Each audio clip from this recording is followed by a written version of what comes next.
The next scene is in the classroom where he is talking about the method of teaching at Harvard Law School, and it is the Socratic dialogue method. Questions and answers, questions and answers.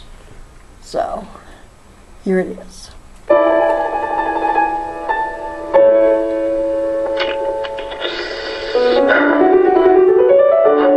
The study of law is something new and unfamiliar to most of you, unlike any schooling you've ever been through before. We use the Socratic method here. I call on you, ask you a question, and you answer it.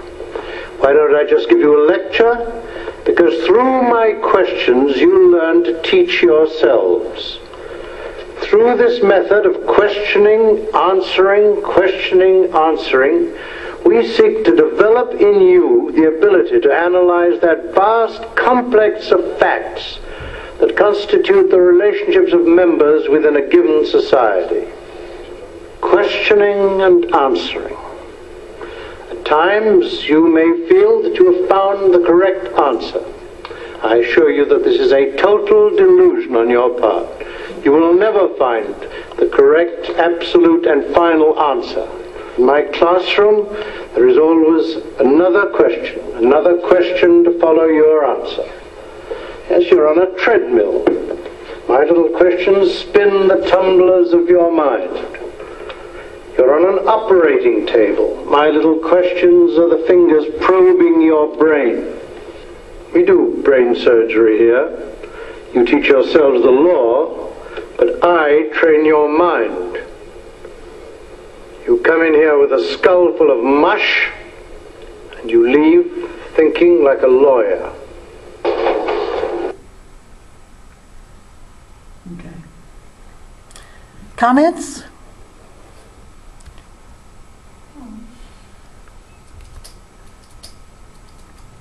Certainly doesn't smile much.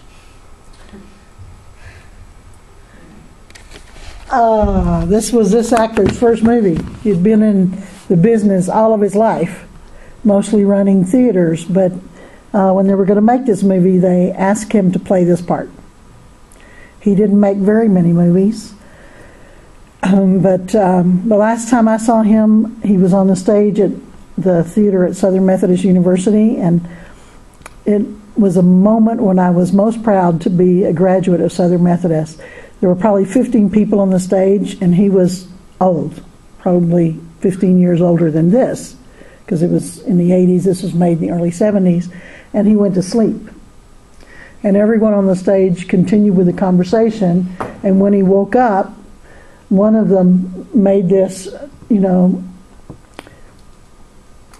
Hausman, we've been talking about this topic right here, and some people are saying this and some people are saying that.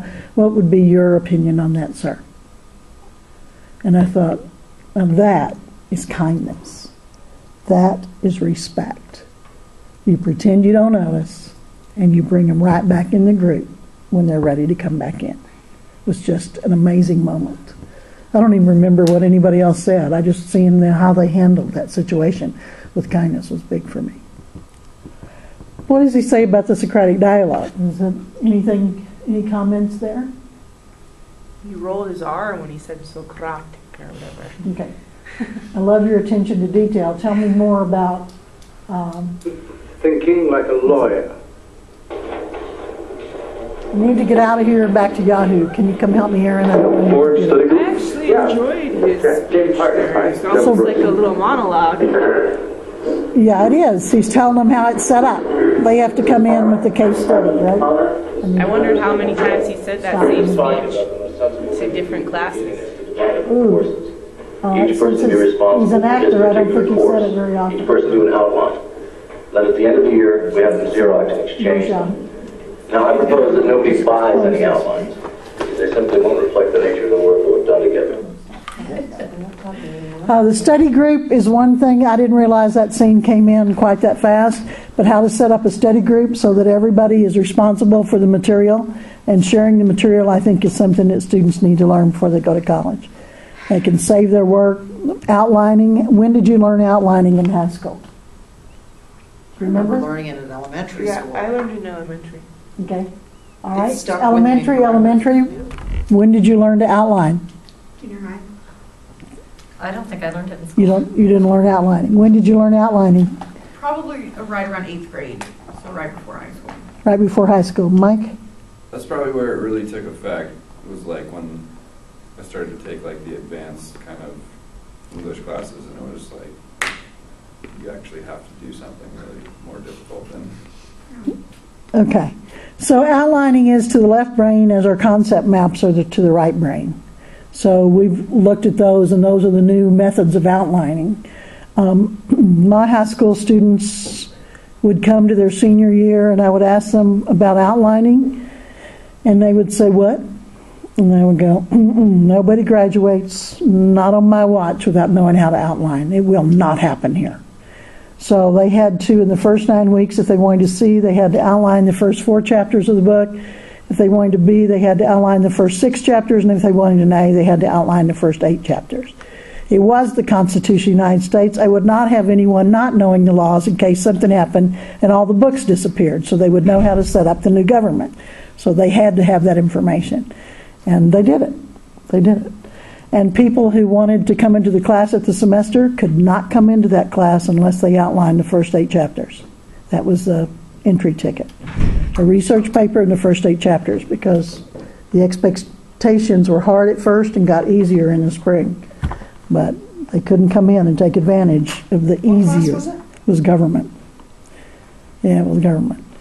And I would ask them, why do you want to do this? I would stay over there. And they would say, we don't want to be bored. We'll do anything. Let us out.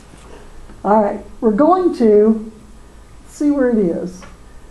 Inspirational movie clips. All right, get ready because you're going to go up. We're going to look at one.